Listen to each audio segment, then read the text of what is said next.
What up, guys? We're going drifting. I cannot wait. I have been dying for this day. I feel like I finally finished the RB25 swap. Not sure if you guys have seen that on Instagram yet. We haven't really shown it here on Apex Garage. Don't care to admit how long it took me to finish that, but it's done now. Basically, we just need to change up the alignment, the brake pads, and the tires. We've already got the wheels and tires in the truck. We're gonna get them mounted up with some fresh Nexans. That's a lot of tires, fresh tires. So we're really stoked on that. We're stoked to have Nexan on board. This entire warehouse is full of glorious smelling, fresh sticker Nexan tires.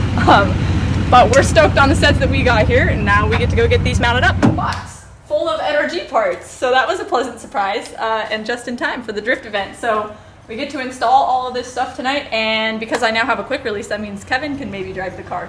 Because if you guys didn't know, Kevin and myself were both having problems getting in and out of the car because I have to have a tiny seat. So currently don't have a quick release, and the gap to get into the car right now is very small. So it was really hard getting in and out smoothly with the steering wheel not being able to disconnect. So having the quick release, as well as adding a harness bar and adding harnesses to this thing, stoked. So thanks, NRG, for getting this stuff to us in time for the drift event. All right, it's Friday afternoon, and she is officially loaded on the trailer. Drove her around the neighborhood, everything felt good. So hopefully it stays that way, and we can get all the seat time. We got the NRG goodies installed last night. Took care of the brakes, a few suspension changes. Overall, really simple track prep as far as all of that goes, but hopefully she behaved herself at the racetrack. This is Dylan from Countersteer. He tuned the car for us, and he just did a couple laps to show me what's what, because I don't know what I'm doing yet. He actually did a pretty good job, but obviously we're working with no angle kit, no e-brake, like, you know, we're working with a very basic setup right here, and he's used to really well set up cars. So what did you feel? Did you feel like it was like pretty good, or did you think like, I know you said that it had probably too much grip. So lesson number one, too much grip for drifting, but it was really close. It's driftable. There is a lot of grip, but it's because you're teetering on the line of stock angle. So you can't really get a wild and aggressive with it, and sandbagging the turns and stuff, but with a hydro e-brake, I think you get... He's selling us on a hydro. He says that that'll save us a little bit. So that's on the mod list now. You can correct a lot easier with that. But it just seems like it takes a lot of finesse, like it's not doing the work for you right now, but it's still drivable. Like, plenty of power. I'm still working. It smokes the tires, does well. It does. It does smoke the tires. It makes all the right noises. Yeah. It looked good. It sounded good. Yeah, looks good. Sounds good. That's pretty much. That's all that matters. It's drifting. That's all that matters, right? Mixing in some of that 110 good stuff from VP.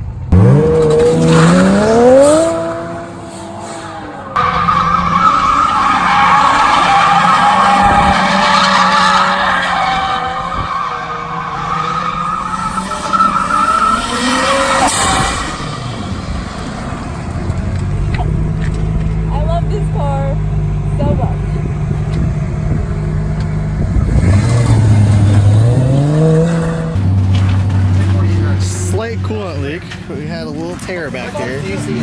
Not a big deal, but it evacuated all the coolant out of the car. So we're gonna fix that. Alright, so Nish helped us with the car, so we're gonna give him a little ride along. Oh god. I don't know what he's riding along for other than running cones over right now. Well, you know, that's part of the game. Sorry, Matt. I'm sorry I keep running your cones over.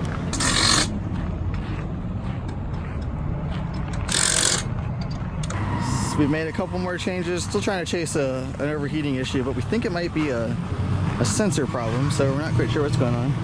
You can see how dark it is now. This man's getting suited up in there. We're gonna go try to figure some things out.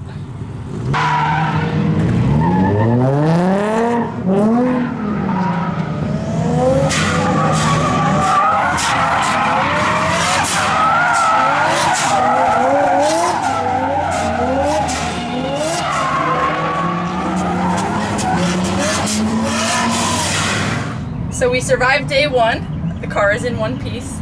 Last night I put in a bunch of work on the skid pad in this car and in my friend Z The Z was a lot easier to drift than this thing, not gonna lie.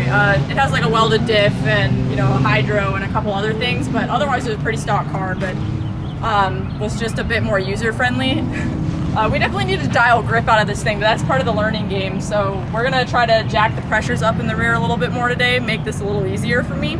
But yeah, so I'm gonna go back to the skid pad in the morning and keep practicing initiation and practicing clutch kicking. And then if I feel good, I'm gonna go back out on the track. So right now I'm trying to just at least get through one turn without spinning.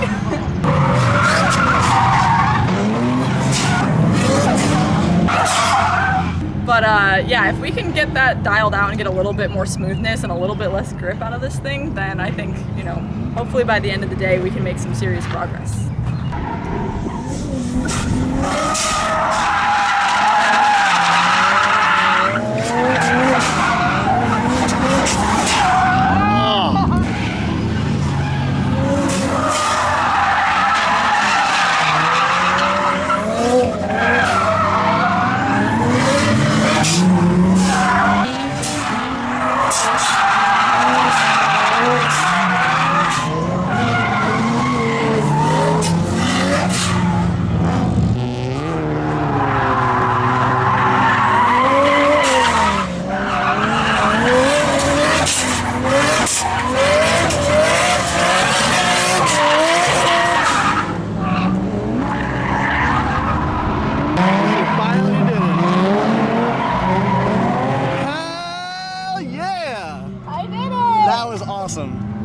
I even got the last corner. I know, I saw it. I waited, I straightened out, and then it happened again.